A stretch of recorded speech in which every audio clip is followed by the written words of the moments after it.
All right, welcome to my leadership presentation. My PGP Goal 1 was to evaluate current courses being offered at all three high schools and Florence One schools by collaborating with the counseling departments at all three high schools. During this PGP, I attended meetings with the superintendent and district catalog committee where there were a listing of changes that were made in the course catalog and how the different wording will be done in the new course catalog for the 2019-2020 school year. A presentation was made to the school board following these meetings proposing the use of an online digital course catalog rather than the paper catalog that was previously used. The purpose of this was to aid in cutting down on costs and keeping the catalog up to date and not having to worry about reprinting the catalog whenever changes were made. My PGP reflection: through collaboration with all three high schools in Florence One, a student at any high school that has the transfer can stay in the same classes that they were taking at the previous school. This makes the district uniform and it makes a tough transition for a student academically easier. Constant teamwork and communications are critical to achieving goals of any magnitude. My PGP Goal 2 was to actively assist in the master scheduling process for the 2019-2020 school year with a focus on the Career and Technology Education Department, the CATE department.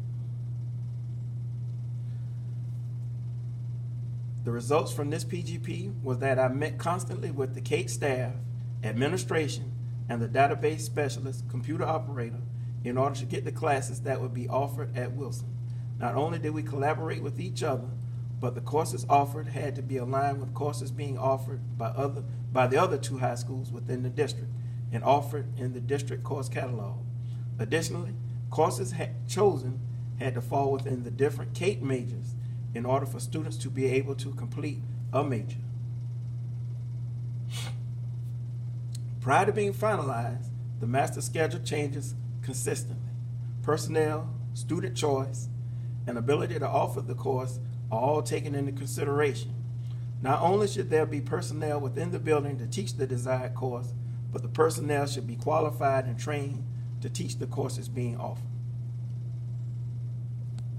My PGP Goal 3 was to design and implement a mentoring program for identified 9th grade young men in which they will be able to stay in until their 12th grade year.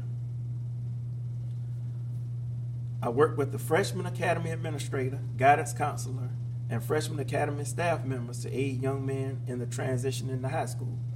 We conducted meetings to experience what the administrator must do before, during, and after meetings. I obtained knowledge of what administrators must have prior to allowing individuals to be mentors and have contact with students. We created a blueprint and outline of what is expected in the mentorship program.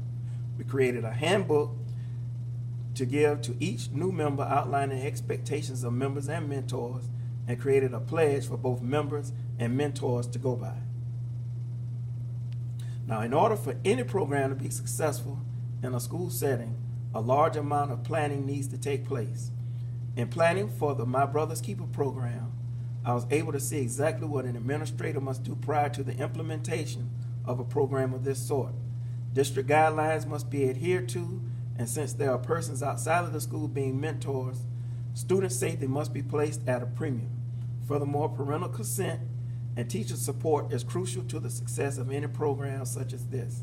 I also learned that I must be ready and adaptable to change for any problems that may arise. Now, prior to my internship, my leadership focus was more towards my classroom and solely on my department. Additionally, I wondered why some administrative decisions were made the way they were. After completing the internship, my focus has changed to a more holistic view of the school versus just focusing on my classroom. Moreover, I understand that decisions have to be made in the best interest of the students. I've gained experience in speaking with the public as if I were an administrator.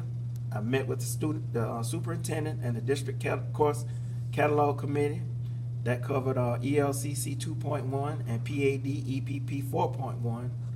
I attended a career fair That covered ELCC 3.1 and PDA EPP 3.3. I've gained knowledge of how athletic funds are handled at the contest. That's ELCC 3.2 and PAD EPP 3.6. I performed classroom observations, ELCC 2.2 and PAD EPP 2.5. I provided support for a teacher that started teaching in the middle of the year, ELCC 5.2 and PAD EPP 6.1. As a leader, I will collaborate more with all stakeholders in order to make well-informed decisions based on the needs of all involved. As a leader, I will also be visible and provide support to all teachers. During my internship, many of the teachers that I conducted the walkthrough with stated that the feedback they received aided them and would have been of a greater assistance had they had them during the first semester also. During the development of the CAPE course offerings for the 2019-2020 school year, a lot of discussion took place with teachers as to what they would like to teach. There is a new course, Fundamentals of Computing, that is being offered, and to my surprise, the teachers that I figured would be eager to teach the course were resistant, and those I figured that would be resistant were eager.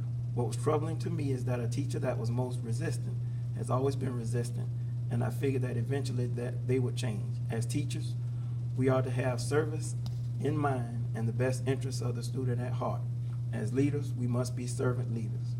In closing, this moment drives home the saying I saw on a billboard of a local restaurant: if service is below you, then leadership is beyond you.